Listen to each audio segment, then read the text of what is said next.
मस्तक सोहे चंद्रमा गंगा जटा के बीच, श्रद्धा से शिवलिंग को निर्मल जल मन से सींच। हर हर महादेव। दोस्तों, ऐसा बोला जाता है कि इस धरती पर 5 कैलाश पर्वत है।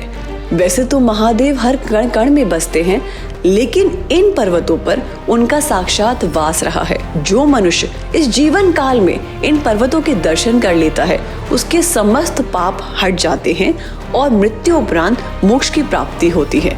भोलेनाथ की कृपा से हम 5 में से 4 कैलाश पर्वत कर चुके हैं, तो चलिए आपको दर्शन करवाते हैं अति पावन आदि कैलाश और ओम पर्वत के। जयकारा वीर बजरंगी।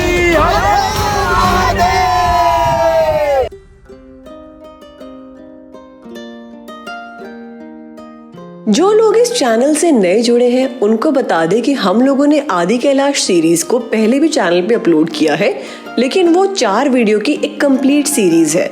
बहुत सारे लोगों की हमें रिक्वेस्ट आ रही थी कि क्या सारी इन्फॉर्मेशन हम एक वीडियो में कंपाइल कर सकते हैं। सच बताएं तो बहुत ही मुश्किल टास्क है, क्योंकि हर वीडियो 30-30, 35-35 मिनट की वीडियो है, जिसमें हमने काफ़ी डिटेल इन्फॉर्मेशन आप लोगों के लिए दी है। लेकिन हम लोग ये फील करते हैं कि जैसे हम लोग शिव भक्त हैं, वैसे ही आप सभी शिव भक्तों के लिए ये हमारी मॉरल रिस्पॉन्सिबिलिटी है कि ये आप लोग भी यात्रा कर पाए ईजिली। तो हम आप लोगों के लिए एक कंप्लीट गाइड टूर बना के दें। आप लोगों को हम इंट्रोडक्शन दे देते हैं कि इस वीडियो में हम लोग आप लोगों को क्या क्या इन्फॉर्मेशन देने वाले हैं। सबसे पहले तो कि आप लोग कितने दिन के इस ट्रिप को प्लान करें। सेकेंडली, आपका मोड ऑफ ट्रांसपोर्टेशन क्या रहेगा और क्या क्या आपके पास ऑप्शन है। थर्ड, किन किन डॉक्यूमेंट्स का आपको ध्यान रखना है। फोर्थ, कि आप लोग जहां पहुंचेंगे तो आप लोग किन किन प्लेसेस पे स्टे कर सकते हैं। फिफ्थ, खाने पीने की क्या व्यवस्था रहेगी पूरे रास्ते। सिक्स्थ, कि आप इतना दूर आ रहे हैं तो आप और क्या प्लेसेस हैं जिनको डेफिनेटली कवर कीजिए। सेवेंथ, कि यहाँ आने का सबसे बेस्ट टाइम क्या है। और लास्ट और सबसे इम्पोर्टेंट, कि इस पूरे ट्रिप में क्या कॉस्टिंग रहेगी वो हम आपको बताने वाले हैं। तो चलिए इस वीडियो की शुरुआत करते हैं। हम लोगों ने आपको अपनी पुरानी कैलाश वीडियोस में ये बताया है कि इस धरती पर जो 5 कैलाश पर्वत है, उनमें से 3 कैलाश हिमाचल प्रदेश में है और ये वाला कैलाश पर्वत उत्तराखंड में पिथौरागढ़ डिस्ट्रिक्ट के इंडो नेपाल बॉर्डर के पास पड़ता है। और आदि कैलाश इसलिए भी काफी खास है क्योंकि यहीं से आगे इंडिया से जो कैलाश मानसरोवर का रास्ता है वो बनने लग रहा है। अब अगर हम बात करें कि आपको कितने दिन चाहिए इस यात्रा के लिए, तो आप कैसे भी आ रहे हैं, बाय रोड, बाय ट्रेन या फिर बाय फ्लाइट, हम आपको रेकमेंड करेंगे कि आप आइडियली 8 दिन इस यात्रा के लिए लेकर चलिए, जिसके अंदर हम आपको डिटेल में बताने वाले हैं कि एवरी डे आपका कितना किलोमीटर और डिस्टेंस कवर होगा। लेकिन उस बता दें आपको कि जो भी हम आपको बता रहे हैं ये 8 दिन, ये आप बेस लोकेशन लेकर चलिए दिल्ली या फिर काठगोदाम। काठगोदाम इसलिए क्योंकि जितने भी बड़े टूर ऑपरेटर्स हैं वो सबकी जो जर्नी स्टार्ट करते हैं, जो पैकेजेस होते हैं वो काठगोदाम से ही होते हैं। काठगोदाम उत्तराखंड का रेलवे स्टेशन है जहाँ से पहाड़ शुरू होते हैं, तो ट्रेन आपको आखिरी स्टेशन वहीं तक लेकर आएगी। तो चलिए अब आप बात करते हैं कि आप किस किस माध्यम से यहाँ पहुँच सकते हैं। आपको पहले बता दें कि अगर आप बाय एयर आते हैं या फिर बाय ट्रेन आते हैं, तब भी आपको एक पॉइंट के बाद इस जर्नी को बाय रोड ही कंटिन्यू करना पड़ेगा। तो सबसे पहले बात करते हैं नियरेस्ट एयरपोर्ट की, जो कि है पंतनगर एयरपोर्ट। और उसके अलावा सेकेंड क्लोजेस्ट एयरपोर्ट पड़ेगा आपको देहरादून का जॉली ग्रांट एयरपोर्ट। अगर हम बात करें ट्रेन सर्विस की, तो ट्रेन आपको काठगोदाम या हल्द्वानी तक लेकर आएगी। और अगर हम बात करें रोड की, तो रोड से 2 रास्ते आपको मिलते हैं, जो हम आपको अब डिटेल में बताने वाले हैं। तो चलिए बात करते हैं अब हम रोड जर्नी की। अगर हम बेस लोकेशन दिल्ली लेकर चलते हैं, तो दिल्ली से धारचूला का जो सफ़र है वो करीब 600 किलोमीटर का है और आपको 2 रास्ते हैं वहाँ जाने के। पहला, दिल्ली से टनकपुर होते हुए पिथौरागढ़ के थ्रू आप लोग धारचूला पहुँचेंगे। दूसरा, दिल्ली से काठगोदाम हल्द्वानी होते हुए अल्मोड़ा के थ्रू आप जागेश्वर धाम पे महादेव के दर्शन करके फिर पिथौरागढ़ से धारचूला पहुँचेंगे, जो कि ट्रेडिशनल रूट है जिस पे मोस्टली ट्रैवल प्लानर्स वाले हैं वो आपको लेकर जाते हैं। तो अब हम लोग आपको लेकर चलते हैं अपने साथ इस सफ़र पर, जो हम लोगों ने कंटिन्यू किया था टनकपुर वाले रास्ते से। और अपने एक्सपीरियंस के साथ साथ जो जो इन्फॉर्मेशन हम लोगों ने आपको कमिट की है वो आपको साथ साथ देते चलेंगे।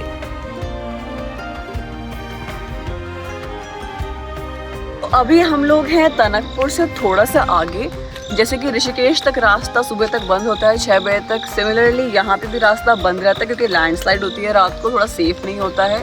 हम लोगों ने जर्नी रात के 10 बजे शुरू की थी और हम लोग आए मुरादाबाद, रामपुर होते हुए, फिर हमने रुद्रपुर का रूट लिया और अब हम टनकपुर से थोड़ा सा आगे हैं।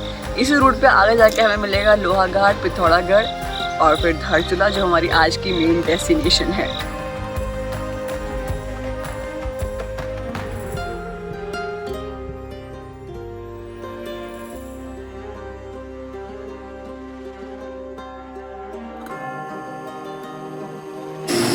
तो हमारा जो पहला स्टॉप है वो बहुत दूर पड़ता है, दिल्ली से करीब 600 किलोमीटर हमें कवर करने थे। हम अब पहुंच चुके हैं टनकपुर के बाद जहाँ पड़ती है शनियाड़ी, जहाँ हम सुबह की चाय ले रहे हैं और रास्ता अभी भी यहाँ से करीब 225 किलोमीटर और दूर है। हालांकि हमें यहाँ पे खाने का अच्छी व्यवस्था हो गई थी, लेकिन अगर मैं पूरे रूट की बात करूँ तो पिथौरागढ़ से पहले ऐसा कोई बड़ा आपको फैमिली रेस्टोरेंट नहीं मिलेगा।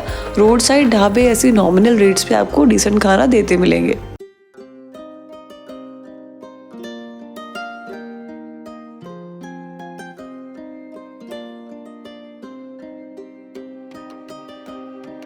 तो काफ़ी लंबा सफ़र तय करके हमें एक पॉइंट मिला है जिसको कहते हैं गुरना माता मंदिर। तो अब आपको बताते हैं इस मंदिर की क्या खास बात है। ये रोड जिसके साथ में खड़ी हुई है 1950 में बना था और तभी इस मंदिर का स्थापना की गई थी। गुरना माता को बोलते हैं कि ये वैष्णो देवी माता का छोटा प्रारूप है और पूरे उत्तराखंड में बहुत ज़्यादा मान्यता है इनकी। और अभी इनकी जो आप देख सकते हैं सामने पूरी पेंटिंग हो रही है, सारे बेल्स को वापस कवर कर रहे हैं क्योंकि नवरात्रे आने वाले हैं और रोज़ यहाँ पे डेली भंडारा होता है। पूरे उत्तराखंड से लोग यहाँ पे आते हैं और जिनकी भी मन्नत पूरी होती है वो सब यहाँ पे अपनी अपनी घंटियाँ चढ़ा के जाते हैं।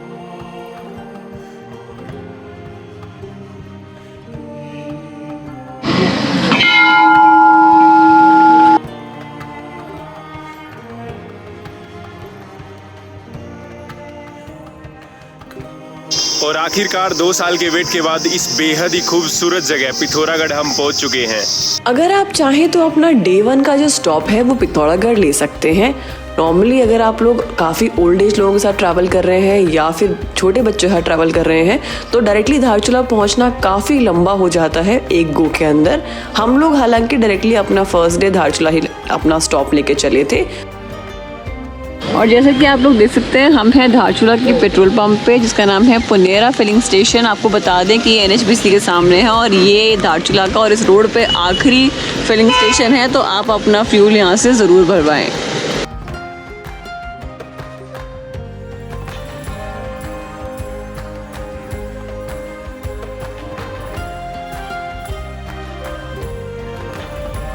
Good morning everyone. बेहद खूबसूरत सुबह हुई है धारचूला के अंदर। यहाँ पे हमें नाश्ता सर्व किया गया है और वहाँ सामने देखिए वो है नेपाल। रात को हमें पहुँचने में काफ़ी लेट हो गया था तो हमने बड़ी मुश्किल से होटल अरेंजमेंट किया, बारिश हो गई थी। हम आपको बताएंगे कि आपके पास क्या क्या ऑप्शन हैं यहाँ रुकने के लिए, बट सबसे पहले इस नाश्ते के ऊपर जो इतना टेम्पटिंग है इसको खा लिया जाए। आपको बता दें कि धारचूला काली नदी के ऊपर बसा हुआ एक बहुत ही छोटा शहर है और इसमें आपको ज़्यादा कोई लग्जरी ऑप्शंस नहीं मिलेंगे स्टे के लिए। बहुत ही बेसिक फैसिलिटीज़ हैं, गिने चुने 4-5 डिसेंट होटल्स हैं जहाँ पे आप लोग स्टे कर सकते हैं। उसके अलावा और भी ऑप्शन मिल जाएंगे लेकिन वो बेसिक फैसिलिटीज़ से भी काफ़ी नीचे हैं। तो हम आपको आगे बताते जाएंगे कि आप लोग कहाँ रुक सकते हैं और खाने का आपका क्या क्या प्रबंधन होगा। दूसरा दिन हम लोगों ने रिजर्व रखा था इनर लाइन परमिट बनवाने के लिए और लोकल धारचूला एक्सप्लोर करने के लिए। तो चलिए अब आपको डॉक्यूमेंट्स का प्रोसेस बताते हैं। तो बात कर लेते हैं इस यात्रा के लिए आपको किन किन चीज़ों की ज़रूरत पड़ेगी। सबसे पहले बात करते हैं, अगर आपको दोनों वैक्सीन्स लगी हुई हैं तो आपको उनका सर्टिफिकेट लेकर आना है। लेकिन अगर आपको दोनों वैक्सीन नहीं लगी हुई, आपको RT-PCR रिपोर्ट जो कि 72 घंटे ओल्ड होनी चाहिए। लेकिन अगर आप RT-PCR रिपोर्ट भी नहीं लेकर आ रहे हैं तो यहाँ पर गवर्नमेंट हॉस्पिटल में आपका RAT टेस्ट होगा 28 रुपये में। उसके बाद हम बात कर लेते हैं दूसरे पॉइंट की। दूसरे पॉइंट है मेडिकल फिटनेस सर्टिफिकेट। इस यात्रा के लिए आपको मेडिकल फिटनेस सर्टिफिकेट चाहिए, जो आपको यहाँ के सिविल हॉस्पिटल के जो डॉक्टर हैं वही आपको देंगे। उसके लिए आपको परफॉर्मा जो है अपने साथ लेकर आना है, आप उसे ऑनलाइन डाउनलोड कर सकते हैं। और तीसरा है, इस यात्रा के लिए आपको चाहिए परमिट, जो हम SDM ऑफिस जाकर लेने वाले हैं। आपको सारा प्रोसीजर बताएंगे। यहाँ का गवर्नमेंट हॉस्पिटल जहाँ हम पहुँच चुके हैं और अब हम अंदर जाएंगे, साथ में बनवाएंगे अपना फिटनेस सर्टिफिकेट। जब हम लोगों ने ट्रैवल किया था तो कोविड रिपोर्ट मैंडेटरी थी, लेकिन अब आपको उसकी रिक्वायरमेंट नहीं होगी। हालांकि तब भी आपको जो आपको मेडिकल सर्टिफिकेट बनवाना है वो आपको यहाँ पे सरकारी हॉस्पिटल पे जाकर ही बनवाना पड़ेगा। तो ये वाला जो नीचे वाला परफॉर्मा है, इसके अंदर हमारा टेस्ट हुआ है रैपिड एंटीजन, और ये वाला है फिटनेस सर्टिफिकेट जो यहाँ से मिला है। इसका कॉस्ट अराउंड 190 है फिटनेस सर्टिफिकेट का, और रैपिड एंटीजन टेस्ट नेगेटिव वाले का है 28 रुपीज़। तो अब मैं खड़ी हूँ तहसील धारचूला के सामने, क्योंकि यहाँ पे जो हमारा सबसे इम्पोर्टेंट जो स्टेप है एक और, वो है जो परमिट बनना वो हो रहा है। वहाँ पे आपको मैं लेके चलती हूँ एक बहुत ही हेल्पफुल इंसान के पास, मिस्टर अजीत जी, जो हमारी बहुत हेल्प कर रहे हैं। हमारे डॉक्यूमेंट्स उनके पास सारे हैं, जिसके अंदर हमारा आधार कार्ड, हमारी 3 फ़ोटो, हमारा फिटनेस सर्टिफिकेट और हमारा नेगेटिव रिपोर्ट हमने इनको दी है, और ये हमारे काम कर रहे हैं। और ये हैं अजीत जी, इनका नंबर हम डाल देंगे डिस्क्रिप्शन में, और ये बहुत ही हेल्प करेंगे आपकी। तो भी हम आपको दिखाते हैं परमिट कैसी होती है। तो जैसा कि आप लोग देख सकते हैं, हमें हमारा परमिट मिल गया है SDM के द्वारा साइन प्रॉपर। आप लोगों को बता दें हम कि आप लोग जब इधर आएँ तो एक दिन अपना रिजर्व में लेके चलिए, क्योंकि जैसे हमारे टाइम पे SDM सर मीटिंग में चले गए थे, हम थोड़ा जल्दी निकल सकते थे क्योंकि हमारा सारा काम 11 बजे तक हो गया था। लेकिन उस साइन के बाद अभी 3 बजे तक, हम 3 बजे मिला है, अब हम नहीं निकल सकते आगे इस रास्ते पे, जबकि हमारे पास आज का पूरा दिन है देखने के लिए। तो हम आपको दिखाने वाले हैं लोकल धारचूला, जिसमें बेहद खूबसूरत झरने हैं जो हमें कल मिले थे, तो अब उन पर हम वापस जा रहे हैं। तो बेसिकली दिन खत्म होते होते आप लोग धारचूला में ही रुकेंगे। और आपको बता दें कि अगर ये ट्रिप आप अपने आप प्लान करेंगे तो आपको मिनिमम 2 दिन धारचूला में चाहिए ही होते हैं। हालांकि अगर आप किसी टूर ऑपरेटर के थ्रू इसको लेते हैं तो डॉक्यूमेंटेशन वाला पार्ट आपका थोड़ा कम टाइम में हो जाएगा, और 3rd डे वो आपको आगे यात्रा के लिए प्रोसीड करवा देंगे। तो चलिए अब सबसे इम्पोर्टेंट बात डिस्कस करते हैं कि आपके पास स्टे ऑप्शंस क्या है धारचूला में, जो कि बहुत ही लिमिटेड है। लेकिन सबसे पहले आता है KMVN। अगर आप लोग उत्तराखंड में ट्रैवल किए हैं तो आपको पता है कि गवर्नमेंट की प्रॉपर्टीज है कुमाऊं मंडल विकास निगम के अंदर। लेकिन जो ये KMVN है, ये पूरे साल थॉरली बुक्ड रहता है जब तक यात्रा ओपन होती है, क्योंकि मोस्टली टूर ऑपरेटर्स यहीं पे रुकवाते हैं। ऑनेस्टली हमें वहाँ की फैसिलिटीज काफ़ी अच्छी नहीं लगी थी, तो हम लोग जहाँ रुके हैं ये धारचूला का one of the best hotel है, जिसका नाम है होटल देव। इसके अलावा 1-2 और होटल्स हैं जो यहाँ पे आप देख सकते हैं। होटल देव के अलावा होटल न्यू यश, सत्कार होटल, हिमटॉप होटल धारचूला, ऐसे आपको 3-4 और होटल गूगल पे इजीली मिल जाएंगे। एक बात का आपको और ध्यान रखना है कि यहाँ पे आपको वेजिटेरियन फूड ऑप्शंस बहुत लिमिटेड मिलते हैं, मोस्टली जगह पे नॉनवेज फूड मिलता है। तो अगर आप लोग अपने होटल में ही बताते हैं खाने के लिए, आपको टाइम से बताना पड़ेगा। 8:30 बजे के बाद 9 बजे के बाद लास्ट आपको खाना बाहर नहीं मिलेगा। हालांकि हम जहाँ रुके थे होटल देव में, वहाँ आपको बता दें हमें कि one of the best food खाने को मिला था तीनों टाइम में। तो आप लोग इस होटल को डेफिनेटली कंसिडर कर सकते हैं।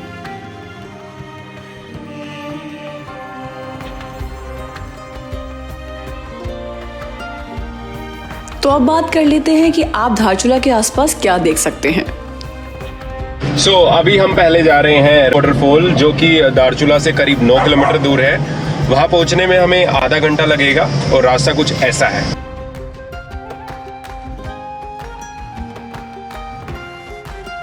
परमिट बनवाने के बाद हमारे पास आधा दिन था, तो हमने सोचा क्यों ना धारचूला की खूबसूरती को एक्सप्लोर किया जाए और इतना जो पॉपुलर रौंती वाटरफॉल पास में है उसको देखा जाए। आपको बता दें कि जब भी आप इस प्लान को किसी टूर ऑपरेटर के थ्रू लेते हैं तो वो इसमें इस वाटरफॉल को कवर नहीं करेगा। लेकिन अगर आप लोग अपने आप आ रहे हैं तब भी हम आपको रेकमेंड करेंगे कि अपनी गाड़ी होटल में रखिए और यहाँ से लोकल कार ले जाके उस वाटरफॉल को एक्सप्लोर कीजिए। वो इसलिए क्योंकि जब आप वाटरफॉल के पास जाएंगे तो उसके करीब 2-3 किलोमीटर का जो रास्ता है वो बहुत बुरा टूटा हुआ है, बिकॉज जो पानी है वो कॉन्टिन्यूस उस पर बहता रहता है और रोड कितनी बार भी बनवाए रोड टूट ही जाता है। तो आप लोग जो लोकल गाड़ी हैं बोलेरो वगैरह उससे जाएंगे तो आप प्रॉपर वाटरफॉल तक पहुंच जाएंगे। हम लोगों को लिफ्ट लेनी पड़ी थी, लेकिन ये भी एक्सपीरियंस काफ़ी अच्छा था।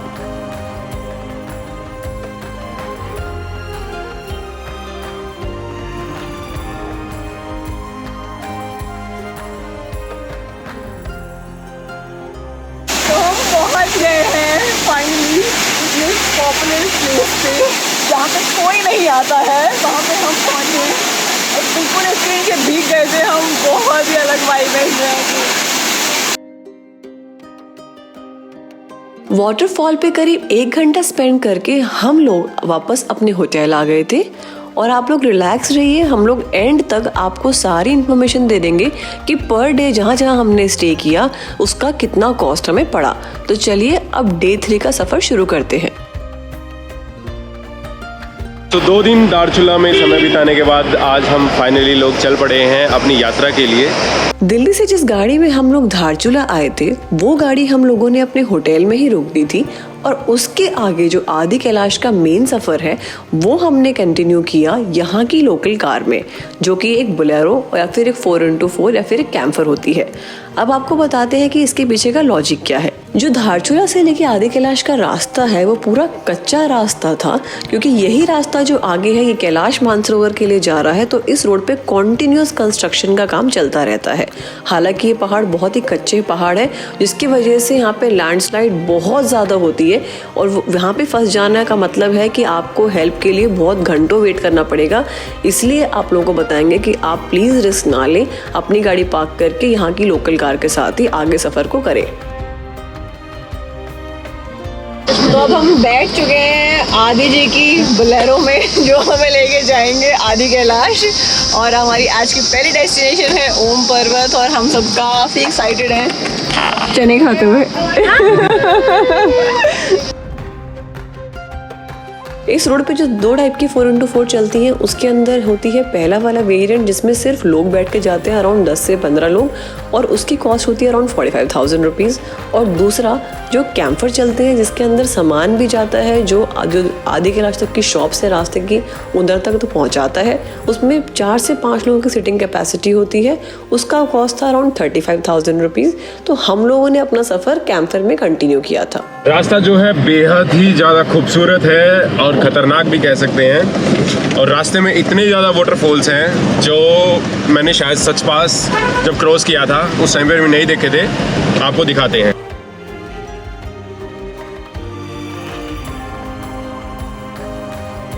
इसी रास्ते पर आपको मिलेगा डरमा वैली का रास्ता, और अभी हम एंटर करने वाले हैं तवा घाट में। ये तवा घाट शुरू हो गया है अब।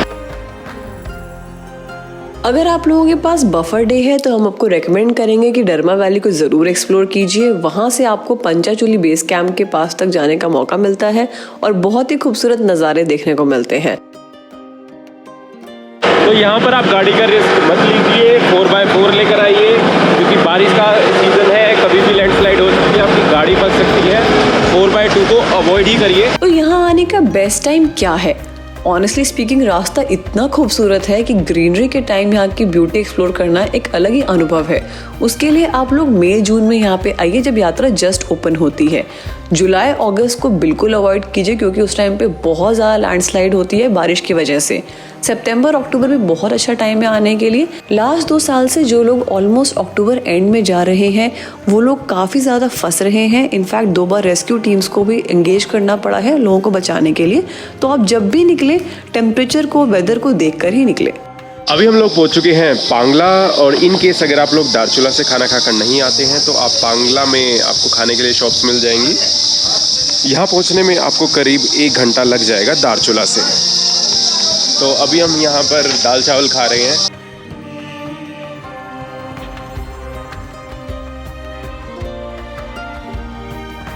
और जैसे कि आप लोग देख सकते होंगे मेरे पीछे और आसपास में कि हम लोग रुके हुए हैं यहाँ पे। सामने रोड है, वहाँ पे कुछ वर्क चल रहा है क्लीनिंग का। इस यात्रा पे जब आप आते हैं तो आपको प्रिपेयर्ड होके आना है कि एक बार में ज़रूरी नहीं है कि आप उस सफ़र को कंप्लीट कर पाएंगे। हमें ये भी नहीं पता है कि अभी शाम तक हम कहाँ पहुँचेंगे। बस ये है कि बेस दोनों में से एक जगह आदि कैलाश ओम पर्वत में से कहीं कभी हम बेस जगह पहुँच जाए। तो करीब 1.5 घंटे से हम रुके हुए हैं क्योंकि आगे मेरे पीछे ब्लास्टिंग हो रही है और वहाँ रास्ता बनाया जा रहा है। तो आपको प्रिपेयर्ड होके आना है कि आप कितनी भी देर रुक सकते हैं इस रास्ते पे। तो हमारे डे 3 की डेस्टिनेशन थी नाभी गांव। हालांकि टूर ऑपरेटर्स लोगों को गूंजी विलेज रुकवाते हैं, लेकिन हम लोगों ने अपने कॉन्टैक्ट के थ्रू नाभी गांव में रुकना पसंद किया और यकीन मानिए एक बहुत ही मेमोरेबल एक्सपीरियंस रहा जो आप लोग आगे देख पाएंगे। नाभी गांव से 2 डिफरेंट डायरेक्शंस में, एक डायरेक्शन में ओम पर्वत और एक डायरेक्शन में आदि कैलाश है, जो हम डे वाइज कवर करेंगे। एक और लैंडस्लाइड और फिर से हम लोग रुक चुके हैं, लेकिन अब की बार जहां हम रुके हैं वहां से नज़ारे बेहद ही ज़्यादा खूबसूरत हैं।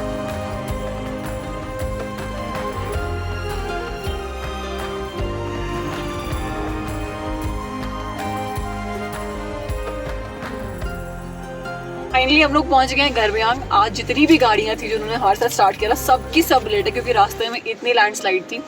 मेरे पीछे आप देख सकते हैं घनघोर अंधेरा हो चुका है। सेकंड चेक पोस्ट है, चाय के लिए रुके हैं और भयंकर खूबसूरत नज़ारे हैं साथ में।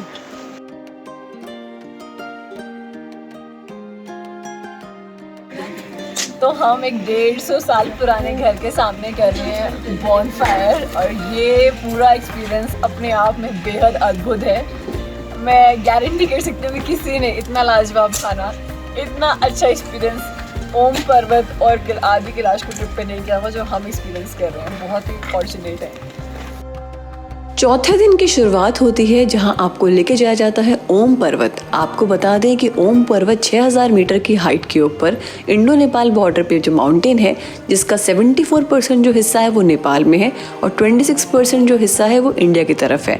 लेकिन हम इतने भाग्यशाली हैं कि जिस तरफ ओम बनता है वो हिस्सा हमारी तरफ है और उसको देखने के लिए जहाँ जिस पॉइंट तक जाया जाता है उसे बोलते हैं नाभी डांग, जहाँ आज हम लोग जा रहे हैं। सभी को सुप्रभात। कल रात हम लोग लेट यहाँ पर पहुंचे थे नाभी विलेज के अंदर। कल हम लोगों ने अपना सफ़र शुरू किया था दारचूला से और एट लास्ट हम लोग यहाँ पर पहुंच गए थे युग भाई के पास, जिनकी हॉस्पिटैलिटी 1 नंबर की है। हम आपको युग भाई से ही मिलाएंगे। आज का हम लोगों का प्लान है कि हम लोग ओम पर्वत के लिए निकलने वाले हैं अभी ब्रेकफास्ट करने के बाद। सो देखिए, दादी ने हमारे लिए ब्रेकफास्ट में बनाया है आलू, जो कि बहुत यम्मी लग रहे हैं। आप लोगों को बता दें कि ओम पर्वत के आगे जो रास्ता है वो लिपु लेक होते हुए ही कैलाश मानसरोवर की तरफ जाता है और इस पे कंस्ट्रक्शन वर्क काफ़ी स्पीड से जारी है। भोलेनाथ की कृपा हुई तो हम भारत वाले बहुत ही शीघ्र इस रास्ते को यूज़ कर पाएंगे। आपको बता दें कि इस पूरे रास्ते पे आपको बहुत सारी चेक पोस्ट मिलेंगी जहाँ पे बार बार आपसे परमिट आपका और आधार कार्ड चेक किया जाएगा, तो अपने परमिट और आधार कार्ड को हैंडी रखिए। और अभी हम आप लोगों को दिखाने वाले हैं महर्षि वेद व्यास जी की गुफा। आगे आने वाली जो जगह है वो है काला पानी, जहाँ पर महर्षि वेद व्यास जी ने तपस्या की थी। हम वो भी आपको दिखाएंगे। हम आपको नाग पर्वत भी दिखाएंगे।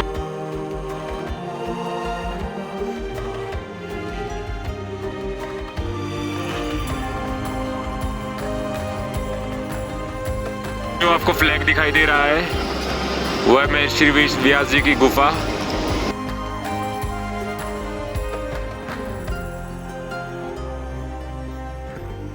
फाइनली पहुंच गए हैं काला पानी, जहाँ से काली नदी का उद्गम होता है। यहाँ पर वेद व्यास जी तपस्या करते थे और अब हम आपको दिखाने वाले हैं एक और बेहद खूबसूरत जगह।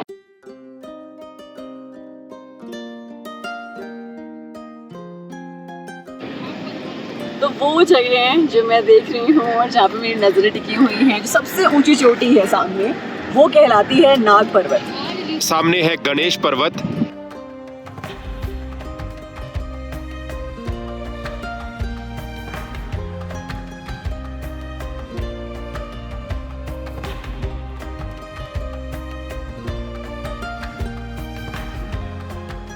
तो फाइनली हम पहुंच गए हैं ओम पर्वत। सामने का व्यू बहुत ही ज़्यादा मनमोहक है, इमोशनल है, भावुक सी फीलिंग है। इतना दूर चलकर आए हैं इस चीज़ को देखने के लिए, तो आपको अब दिखाते हैं। तो चलिए आपको दर्शन करा देते हैं इस ओम पर्वत के, जिसको देखने के लिए हम बहुत ही भाग्यशाली बने हैं।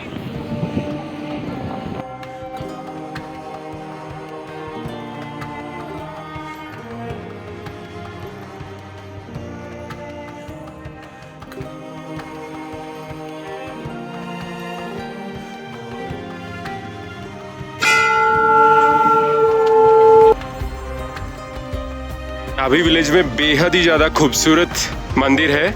इसे आप लोग भी मत मिस करना। ओम पर्वत के दर्शन के बाद हम लोग वापस नाभी गांव आ गए और हम लोगों ने फिर मनोकामना मंदिर को विजिट किया। सो फाइनली हम लोग पहुंच चुके हैं नाभी दादी के पास और अभी दादी से फरमाइश की जा रही है कि दादी क्या बनाने वाले हैं। क्या है वहाँ से? ये है हमारी दादी। दादी का तो ये बहुत फोटो ले रही हो। दादी को फेमस करेंगे, दादी एक नंबर का खाना बनाती हैं। एक नंबर दो। तो 5वें दिन आप लोगों को बहुत जल्दी उठना है क्योंकि आज काफी लंबा सफर होने वाला है। करीब 4-5 घंटे बाद आप लोग पहुंचेंगे अपनी मेन डेस्टिनेशन पे, जहाँ पे दर्शन करके आप लोगों को वापस नाभी गांव या फिर गुंजी विलेज तक पहुंचना भी है। तो आज के दिन आप लोगों को देखने को मिलेगा कुंती पर्वत, ब्रह्म पर्वत, पांडव फोर्ट, पार्वती मुकुट, आदि कैलाश, शिव पार्वती मंदिर, पार्वती सरोवर और गौरी कुंड। इतनी सारी चीजें यहाँ देखने के लिए टाइम लग जाएगा, इसलिए आप लोगों को सुबह जल्दी निकलना होता है। 5:20 के अराउंड हम लोग निकले थे नाभी से और अभी हम लोग पहुंचने वाले हैं कुटी विलेज। वैसे तो 1 घंटा लगता है, लेकिन हमने अंधेरे में ज़्यादा कवर कर लिया है, तो आपको रास्ते का व्यू दिखाते हैं। बेहद ही ज़्यादा खूबसूरत है गाइस। ये है पांडवों का किला। करीब 6 बज रहे हैं और हम लोग पहुंच गए हैं कुटी विलेज। सुबह का रास्ता बहुत खूबसूरत था, अंधेरा था, हमने कोशिश की रिकॉर्ड करने की। यहाँ पे एक चेक पोस्ट है जहाँ पे अपने डॉक्यूमेंट्स वेरीफाई करवा रहे हैं।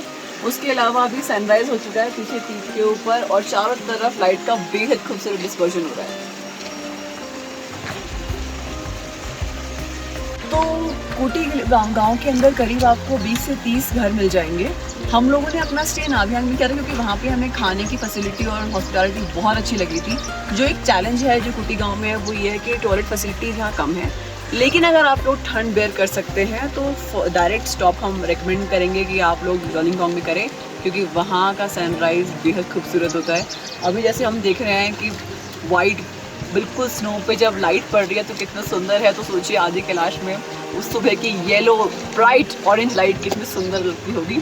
हम उसको मिस कर रहे हैं, बट डेफिनेटली बहुत अच्छे व्यूज हमारा इंतजार कर रहे हैं।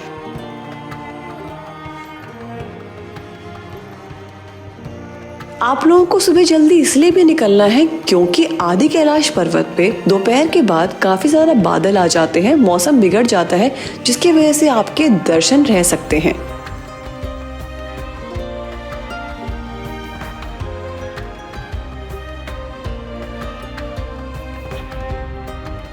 हम लोग कुटी विलेज से निकल चुके हैं और यहाँ से जोलिंगकोंग करीब 13 किलोमीटर दूर है और आप लोग नज़ारे देखिए, बेहद ही ज़्यादा खूबसूरत।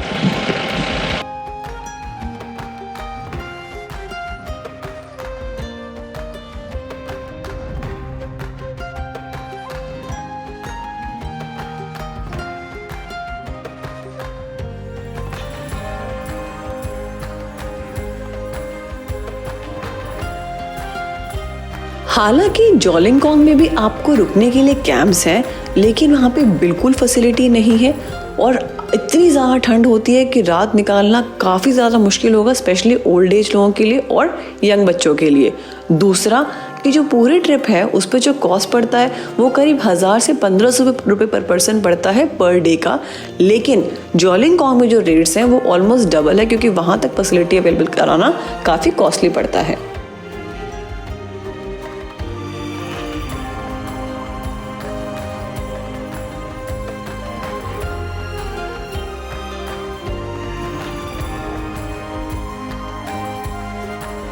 तो सुबह की पहली धूप की किरणों के साथ हम जोलिंगकोंग पहुंच गए हैं।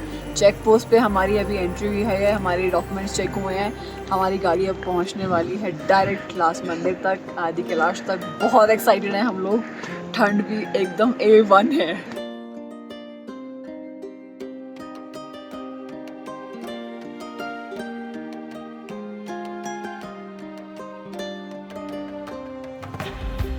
अभी हम लोग जा रहे हैं पार्वती कुंड की तरफ और ये बेस कैंप से करीब आधा किलोमीटर दूर है। गाड़ी पूरा ऊपर तक जाती है और हम गाड़ी से ही जा रहे हैं।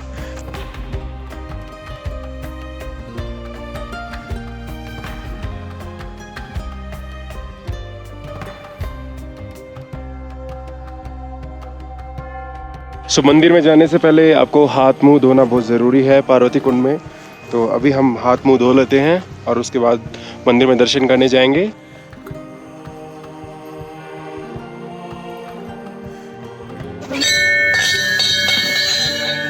ये है मंदिर के अंदर का दृश्य।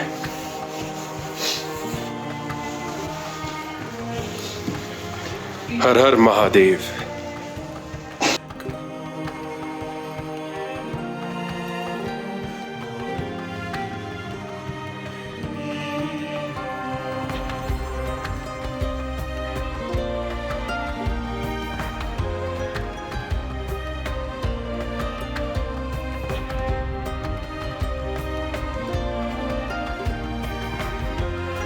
तो हमारे फाइनली पार्वती सरोवर के दर्शन हो गए हैं, मंदिर के दर्शन हो गए हैं और अब हम जा रहे हैं भीम की खेती देखने के लिए। ऐसा बोला जाता है कि वहाँ पे हमेशा धान उगी जाती है, किसी के कोई उसको उगाए या ना उगाए, तो अब वो भी देखने का टाइम आ गया है। मेरे पीछे आप देख सकते हैं 5 पांडव पर्वत, कितने ग्रैंड है।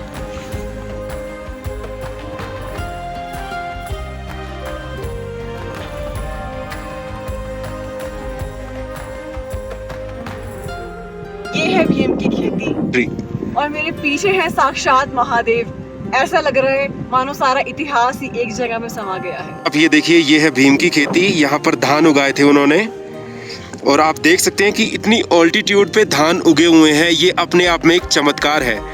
ये धान अपने आप उग जाते हैं, अपने आप कट जाते हैं।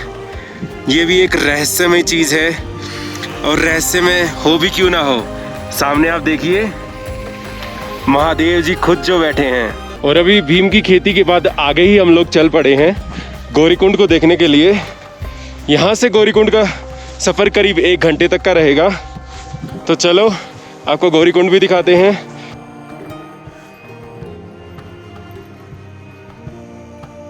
और ये हमारे साथ साधु जी जो पार्वती कुंड से हमारे साथ आए थे, इनके दर्शन हो गए हैं।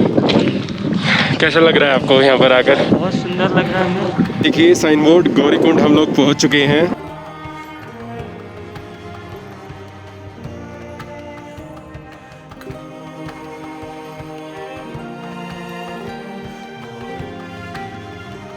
तो आखिरकार हम लोग महादेव के चरणों में आ ही गए हैं। और हमारे पीछे व्यू देखिए आदि कैलाश का, जो कि फेमस है क्योंकि उस पर उल्टा त्रिशूल बना हुआ है।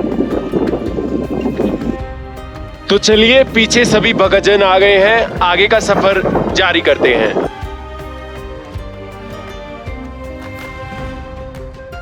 तो आदि कैलाश के दर्शन के बाद आप लोग गूंजी या नाभी जहाँ पे भी रुकना पसंद करते हैं, वहाँ आप लोगों को रात तक वापस आ जाना है और अगले दिन जो कि 6ठा दिन है, अपनी जर्नी वापस धारचूला के लिए शुरू करनी है। तो अब बात कर लेते हैं उस सवाल की जो सबसे ज़्यादा हम लोगों से पूछा जाता है कि आदि कैलाश के ट्रिप पे कितने पैसे लगेंगे। तो आपको बता दें कि अगर ये यात्रा आप खुद प्लान कर रहे हैं तो धारचूला तक आने का तो कॉस्ट है वो डिपेंड करेगा कि आप बस से आ रहे हैं, जीप से आ रहे हैं, कार से आ रहे हैं, कैसे आ रहे हैं। धारचूला के बाद जो स्टैंडर्ड कॉस्ट है वो पर डे होटल चार्जेस पर पर्सन के 1000-1500 के बीच में जो आपको मिलेंगे वहाँ पे। उसके अलावा आपके जो बाकी दिन है उसका आपको 1500 रुपीज़ पर डे का पर पर्सन का कॉस्ट है, जिसके अंदर लंच इंक्लूडेड नहीं है। और बाकी जो आप गाड़ी करते हैं जिसका हमने कॉस्ट बताया है कि 45,000 रुपीज़ और 35,000 रुपीज़ है, वो डिपेंड करेगा कि आप कितने लोग हैं जो शेयरिंग में उसको डिवाइड कर रहे हैं। तो ये सारी टोटल कॉस्ट देखते हुए आप अपनी ट्रिप अपने हिसाब से प्लान कर सकते हैं। आशा करते हैं आप लोगों को ये वीडियो बहुत अच्छी लगी होगी, क्योंकि हमने सच्ची बताया तो बहुत मेहनत की है आप लोगों के लिए इस वीडियो को यूज़फुल बनाने के लिए।